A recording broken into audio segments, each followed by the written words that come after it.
Angela, have you had bad experiences as well as good experiences of the way managing a brand in the digital era, the challenges of that?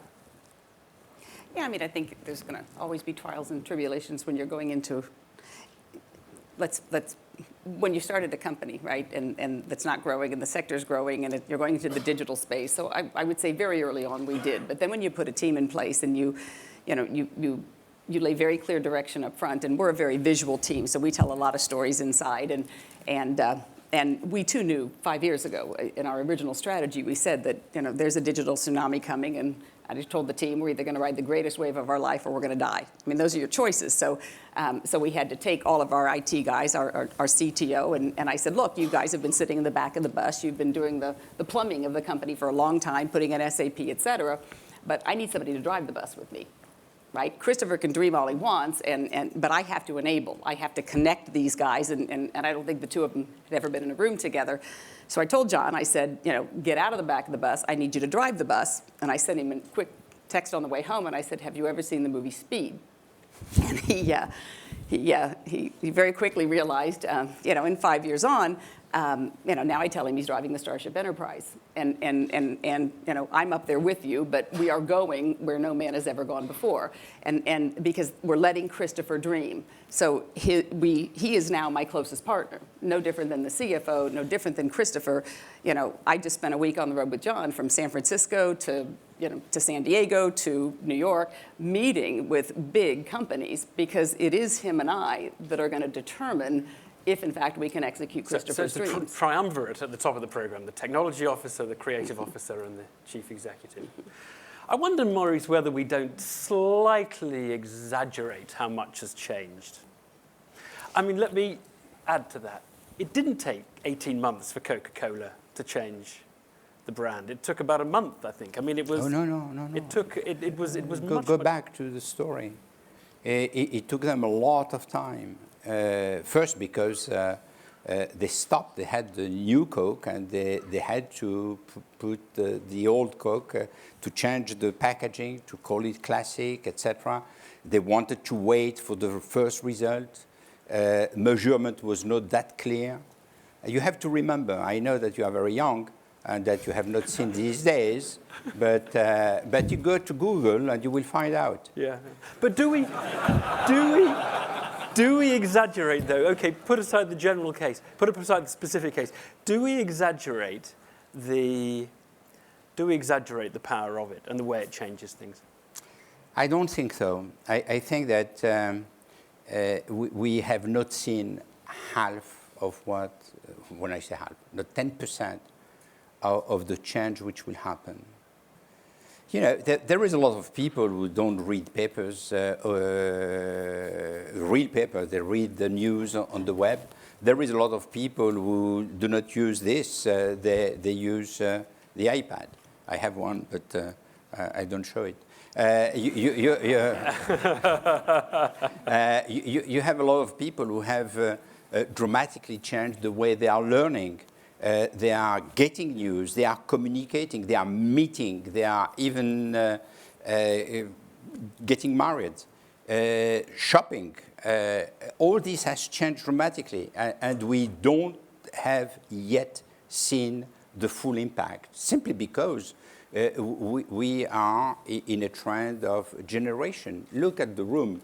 People are much younger than I am, but they are not the digital native of 25, 26 years old that are populating the agencies today or the brands. And these people are changing the world. And we are far from having seen what will happen and the impact of everything. Right. I mean, one of the implications is obviously that there's a breaking down of national boundaries, isn't there? I mean, it must be impossible to maintain separate, I would have thought in a sector like yours, Angela, impossible to maintain national marketing strategies, right?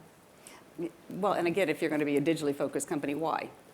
So, we always say that when you go onto Burberry's website, I mean, totally unaided, there's 1 million people a week that just go onto that site, and from all over the world. So if that's the front door to the house that more people are going into than anything physical, then shouldn't everything you do be geared in and around that?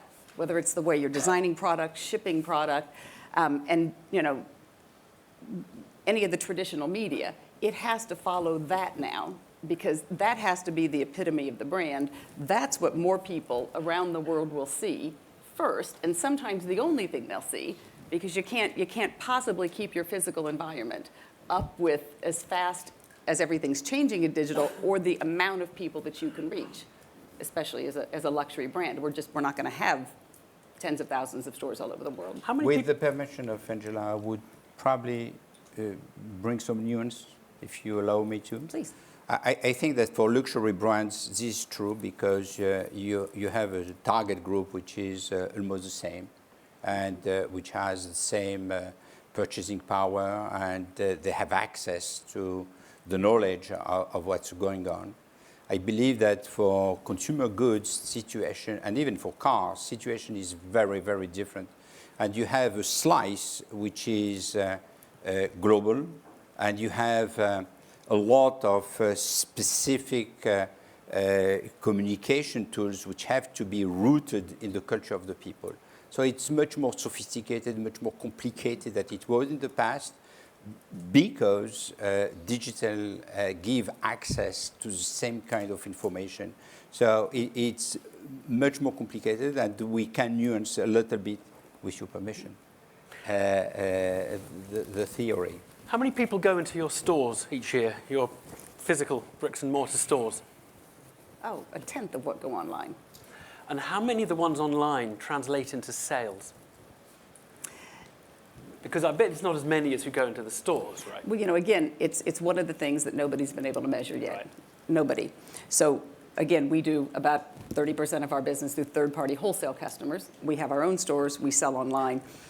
And we don't break out what we sell online. I mean, I can tell you it's low single digits, from a volume standpoint. But so it's much less online than in the store. Absolutely. But again, we're selling $2,000 trench coats. I mean, but understand the goal. But the goal is not. We don't call it e-commerce. We don't call it. The goal for us is brand engagement. We're building a global luxury brand. I care more that they sat on the site for 7 minutes and 22 seconds than I care what they bought. Right. I don't care if they buy. I'm getting mind share, and we know someday, somewhere, whether it's at Nordstrom, DFS, one of our stores in Paris, if they are connecting with the brand, and I don't think it's any different than an Apple device. I don't think it's any different than a Starbucks cup of coffee, to the example that was earlier. Our quest is to build a really great, pure, very engaging, very entertaining global luxury brand. Mind share is good, but sales must be better, Angela. I mean, I think the results speak for themselves. right, great. Well, we just reported profits up 27%. Yeah. We reported that channel up, of course, the largest on a very small base. Yeah. But I think that, I think we've invited a new customer into the brand. We've not walked the core customer. Of course, the products have to be compelling. So it's long-termism, really, because you're building them for future sales, even if they don't buy the day they come in. Maurice, a last question before I open to the floor. Just what are the egregious errors? What are the mistakes people and companies, your clients, what mistakes do they make? Oh, they never make any mistake. They can't. They are clients. They're well advised. But more seriously, what we see with the clients is exactly what we see with the agencies. You have clients which are more ready to step in the new world, and some who are less ready to. For example, if you go to tourism, financial services, automotive, these people are fully embarked on the digital age. When you go to consumer goods, you have different speeds. And going to some brands, you see that they are also fully engaged, and some other who are not. But the biggest mistake that they have done, some have made, and some of our clients including, is to do not pay enough attention of what is going on the web. And considering that because a young guy or a young girl has said something, it's not very important. The reality is that this young guy or this young girl has criticized either the corporate culture or the ethical attitude or the non-green attitude, and the result has been that pretty quickly, it went on the web and became a big buzz. Yeah. There are a lot of things which happen to very well-known brands. I don't believe it is important to name them, and everyone has this in mind. And this is probably the biggest problem that they have faced, and they are still facing, because a lot of people who have been burnt by this kind of situation continue to ignore what's going on. Angela, shall we very quickly show the video? Tell us about it, what it shows, and let's have a quick look at it. Great. We work closely with one of Maurice's companies, happens to be here today, BBH in London, and on creating new concepts. Minority share. We have only 49%. Okay. No, But we still love working with them. but we love. They're You amazing. must love working with them, and we love them. Just get on with it, please. And our Please. teams always work on pushing the boundaries, coming up with new concepts, et cetera. So it's our job to execute them. So, and again, in your quest to build a great luxury brand, we need to work with a lot of different partners. And so we take every opportunity. We never do an event that's not a global event. So we happened to open a store in Beijing, but it wasn't just a store in Beijing. The concept the team came up with was, let's make it a convergence of everything. So there's got to be a music component, a digital component. It's a virtual runway show, if you will. It was done for 2,000 people live in the Beijing TV studios, the first time that anyone had taken over the new studios in central Beijing. But it was streamed live with over 200 media partners all over the world. And it was interesting because there's another connection. John Smith, the CEO of the BBC, is also on our board, and he says, we need to be almost more of a media content company today than we do a luxury fashion brand. Right. And that's what this exemplifies. And how many people watched the event? Oh, millions. Millions. And, Okay. and of course, now it's up on YouTube, so hundreds of thousands of more. Let's have a quick glance at this 2-minute video of the making of the Beijing event.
We should say, actually, the video doesn't really do justice to it because they were hologram models, some of them, yes, and they were real models. And so, of course, it looks like a video effect on the video.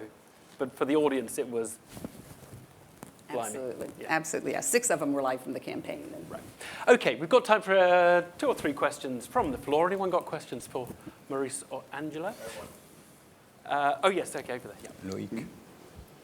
Sorry, you were talking to me or to someone? Are you Oh, talking to sorry, me? I thought you were queuing up for a question. I did. You did, yeah, go ahead, go Hi. ahead. Do it, and then we'll take I wasn't sure. My name Yeah. is Loic. Can you talk a little bit about the future brands such as Google or YouTube or Facebook or worldwide brands, and they have never done or almost no advertising? They just spread and became huge without it. So how do you see the future of marketers, given that new phenomenon that you don't have to do huge campaigns to It's create a good brands? point. It's the end of intermediation to some extent, potentially. No, it's not the end of intermediation. It's we should know it if it was. It's not. I think it's a very good point and a very fair point. It's like the press. It's a media. And as a media, they are spreading. Now, they will have to fight one against the other. And when they will start to fight, and not the ugly fight that we have seen recently, but the real fight, the marketing fight, they will need us. And we will decide if we go or not. Yes, question here. Herr Schulze from Zurich Insurance. And for the audience, Publicis happens to be our agency we're working with. Maurice, I have a question for you. I still have the feeling that we are very much relying on traditional media. And we, meaning we as a company, but also Publicis as an agency. Can you give us some recent examples where you say you're proud of what you did in new media channels, which are inspiring for us? I will not speak specifically about Zurich, but for each of our clients, we try to bring the solution which is adapted to the client. And also in the discussion with the client, we see what is acceptable and what is not acceptable according to the objective that the client has in terms of marketing.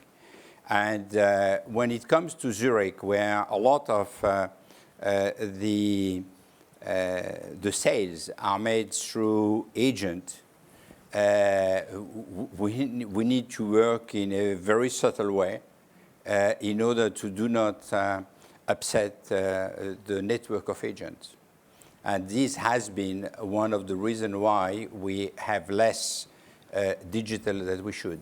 But give us an example you're proud of, and then I'm going to just briefly ask Angela how she relates to her advertising agency, and then we'll close. I'm proud of many, many extraordinary things that we have done. One example is what we have done for Nike in China. Another example is what we are doing for Lancôme on a worldwide stage. And Lancôme has also, it's a luxury brand for cosmetic. And they have also a part of the site which is designed for e-commerce.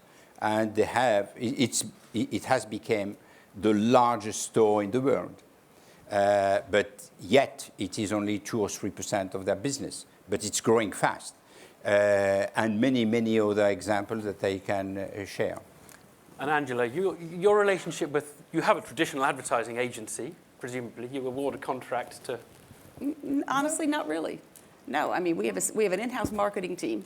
And we work on concepts, but a traditional, no. Our teams deal directly with Facebook, YouTube, Google. I mean, our guys are dealing with Google constantly. So, there's traditional magazines, there's, traditional television. So, no, we have in-house creative media who shoots everything, the video is done in-house. We have, that's 25, 30 people. We have in-house marketing that are placing it across every medium. So no, we do work with agencies, absolutely, but we're looking for what's next. And when we have a big project, absolutely, we'll work on a global basis to help get things placed. But there's not one size fits all anymore for us, but realize we're really small in comparison to a lot of the big companies that Maurice works with. No one size fits all. That's a good summary of the entire discussion. Shifting sands, the world changing around us, bang on theme. Maurice Lévy, Angela Ahrendts, thank you both very much indeed. Thank you. Thank you.